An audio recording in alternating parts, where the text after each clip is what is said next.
በአፍሪካ የተለያየ በሽታዎች ከቅርብ ጊዜ ወዲህ እየተስፋፉ ይገኛሉና ኤቦላ፣ ሞንኪ ፖክስ አሁን ደግሞ የሰማነው ሄሞራጂክ ፌቨር የተሰኙ በሽታዎች አፍሪካ ላይ ትኩረት ተደርጎ በርካቶችን እየጨረሱ በርካቶችን ደግሞ በሽታ ላይ እየጣሉ ይገኛሉ። እነዚህ በሽታዎች ለምንድነው አፍሪካን ብቻ ጥገኛ አድርገው በአፍሪካ ውስጥ እየተከሰቱ በተለይ ሌላው ዓለም ላይ ቢከሰቱ እንኳን የአፍሪካን ሕዝብ ያህል እየቀጠፉ አይደለም? እንግዲህ ከዚህ ቀደም በርካታ የዓለማችን ታላላቅ ሰዎች አፍሪካውያን አልሰለጠኑም፣ አልተማሩም፣ አስፈላጊ ሕዝቦች አይደሉም ብለዋል፣ እነ ቢል ጌትን ጨምሮ። በዚህ ጉዳይ ላይ እንግዲህ ለምንድነው አፍሪካ ላይ ትኩረት ተደርጎ በሽታዎች በስፋት እየተንቀሳቀሱ ያሉት? የህዝብ ቅነሳ ወይስ ምንድነው ዓላማው? ከጀርባው ያለው ነገር ምንድነው? አፍሪካውያንን በበሽታም በረሃብ በጦርነት የተለያየ የበሽታ አይነቶችን በመፍጠር የ2030 የህዝብ ቅነሳ አጀንዳ ነው የሚሉ በርካቶችም አሉ። በተለይ እንግዲህ ኮንጎ ነች ለዚህ በቂ ምሳሌ የምትሆነው። ኮንጎ በርካታ ሀብቶችና ሪሶርሶች አሏት። እነዚህ ሁሉ ሀብቶች እያሏት ግን በከፍተኛ ሁኔታ የበሽታዎች መነሻና መናኸሪያ ሆናለች። ለምን ይህ አስፈለገ? ለምንስ እንደዚህ አይነት ከፍተኛ ችግር ውስጥ እንድትገባ የተፈለገችው ይህች ሀብታም ሀገር ምን ሪሶርሶች አሏት? በዓለማችን ላይ ህዝቦቿ ምን ደረጃ ላይ ይገኛሉ? በተለይ አፍሪካ ላይ ያነጣጠረው ይሄ በሽታ በተለይ ደግሞ ከቅርብ ጊዜ ወዲህ ወደ አፍሪካ እየመጡ ያሉ በሽታዎች ምንድን ነው? በተለይ ደግሞ የአፍሪካ ህዝብ ላይ በተለያየ መንገድ እንደዚህ አይነት በሽታዎች እየተፈጠሩ በሽታዎችን አፍሪካ ውስጥ ማስፋፋት የተፈለገበት፣ በእርግጥ በሽታን መፍጠር መድኃኒት መስራት የሆኑ ሰዎች ሀብት የሚያገኙበት በተለይ ደግሞ በዓለማችን የቢዝነስ አንዱ መንገድ ነው ሲሉ የተወሰኑ ሰዎች ይጠቅሳሉ። በዚህ ጉዳይ ላይ ሰፊ መረጃ ይኖረናል። አብራችሁን ቆዩ። ከሰሞኑ በጅንካ ስለተከሰተው በሽታና እንግዲህ በሽታው መከሰቱን ተከትሎ የጤና ሚኒስቴር መግለጫ አውጥቶ ነበረ። መንስኤው ማርበርግ የሚባል ቫይረስ መሆኑን ባደረገው ምርመራ ማረጋገጡን ሰምተናል። ለምንድን ነው እንደዚህ አይነት ቫይረሶች ወደ አፍሪካ በስፋት እየተስፋፉ ያሉት? በተለይ ዲሞክራቲክ ኮንጎና አዳዲስ በሽታዎች አይለያዩም ማለት ይቻላልና በዚህ ጉዳይ ላይ ወደ እናንተ የምናደርሰው ጉዳይ አለን። እስከ መጨረሻው እንድትከታተሉም በአክብሮት እንጋብዛለን። በሽታዎች ይህንን ሰሞን በሀገራችን የታየው የሄሞራጂክ ፌቨር በሽታ ከዓመታት በፊት በአፍሪካ ውስጥ ለመጀመሪያ ጊዜ የታየው ሮዴዣ የምትባል ሀገር ላይ ሲሆን እንግዲህ ተከስቶ ለብዙ ሰዎች ህልፈት ምክንያት ነበረ። በዲሞክራቲክ ሪፐብሊክ ኮንጎ የሚገኝ የወርቅ ማዕድን ማውጫ ውስጥ ነበር እንግዲህ በወቅቱ 128 ሰዎች ለህልፈት የተዳረጉት። ኤችአይቪ ኤድስ የዓለም ጤና ድርጅት WHO እና WHO በቅርቡ ባወጣው መረጃ መሰረት በመላው ዓለም በኤችአይቪ ኤድስ ምክንያት እስከዛሬ ከ40 ሚሊዮን በላይ የሚሆኑ ሰዎች እንደሞቱ ይገመታልና ይህ ሚሊዮን ለሞት የዳረገው ኤችአይቪ ለምን ያዳረሰው ጥራት ባለው የአልማዝ ሀብቷ ለዓለም ሶስተኛ በሆነችው ከዲሞክራቲክ ኮንጎ በመነሳት ነበረ። እናም ለምንድነው እነዚህ በሽታዎች አፍሪካ ላይ በስፋት የሚንቀሳቀሱት?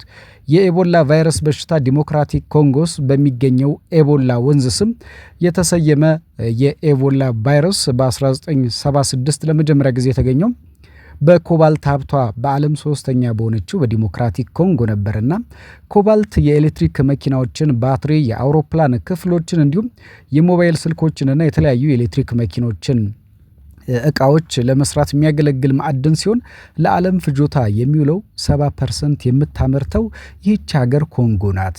ኮንጎ ላይ እርስ በርስ ግጭቱ በሽታው ለምን አዘነበለ?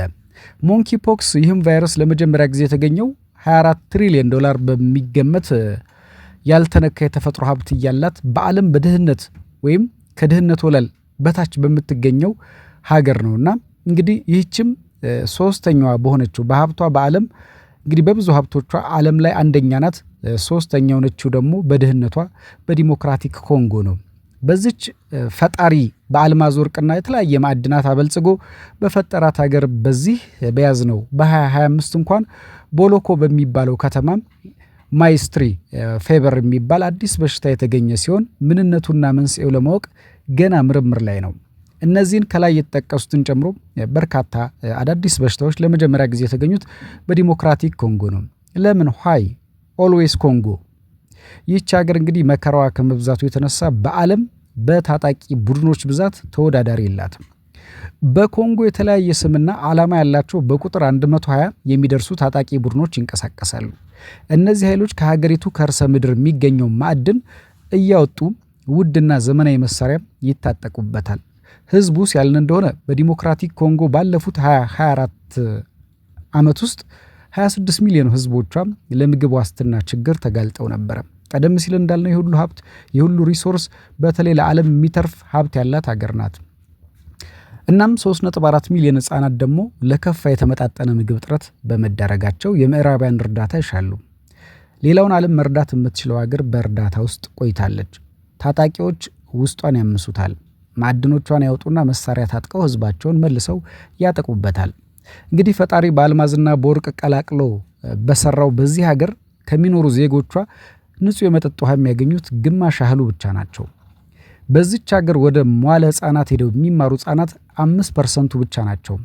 ለዓለም የሚያበቃ ወይም ለዓለም የሚተርፍ ሀብት ይዛ 100 ሚሊዮን የማይሞሉ ህዝቦቿ ማኖር ያቃታት ዲሞክራቲክ ኮንጎ በዓለም በወባ በሽታ የሚሞቱ ዜጎች ቁጥር ብዛት 2ኛ ደረጃ ይዛለች። በዚህም ከ5 ዓመት በታች የሆኑ 19 በመቶ ህጻናት በየዓመቱ ለሞት ይዳረጋሉ። ሀብታም ሀገር ድሃ ህዝብ ኮንጎ።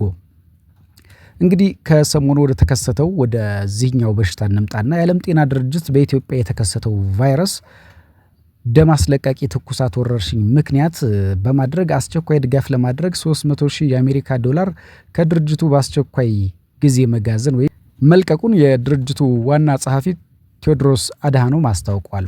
ጤና ድርጅቱ እንግዲህ በደቡብ ኢትዮጵያ ክልል የተፈጠረውን የቫይረስ ደም አስለቃቂ ትኩሳት ወረርሽኝ በመከሰቱ ከአስቸኳይ ምላሽ ጋር ተያይዞ በኢትዮጵያ ጤና ሚኒስቴር ከኢትዮጵያ ሕብረተሰብ ጤና ኢንስቲትዩትና ከክልላዊ ጤና ባለስልጣናት ጋር በቅርበት እየሰራ መሆኑን ገልጿል።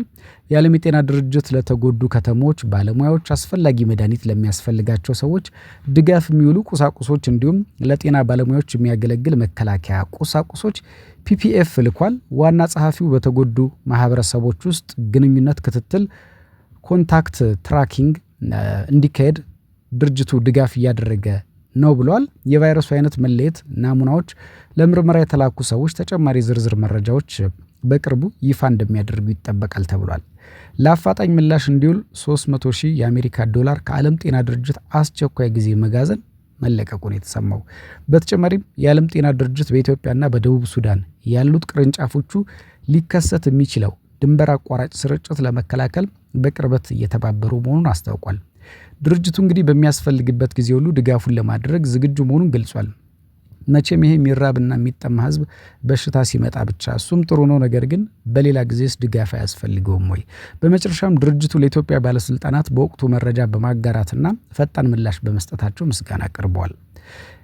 እንዲሁም የዓለም ጤና ድርጅት ሙሉ ድጋፍ እንደማይለየው አረጋግጧል ነው የተባለውና በተለይ ደግሞ ከዚህ ድጋፍ ጋር ተያይዞ ሌሎች የሚነሱ ጥያቄዎችም ሌሎች ነገሮችም እንዳሉ ሆኖ እንግዲህ በሽታው በኢትዮጵያ እንዳይስፋፋ በሽታውን ለመቆጣጠር የሚያስችሉ ስራዎች እየተሰሩ ነው።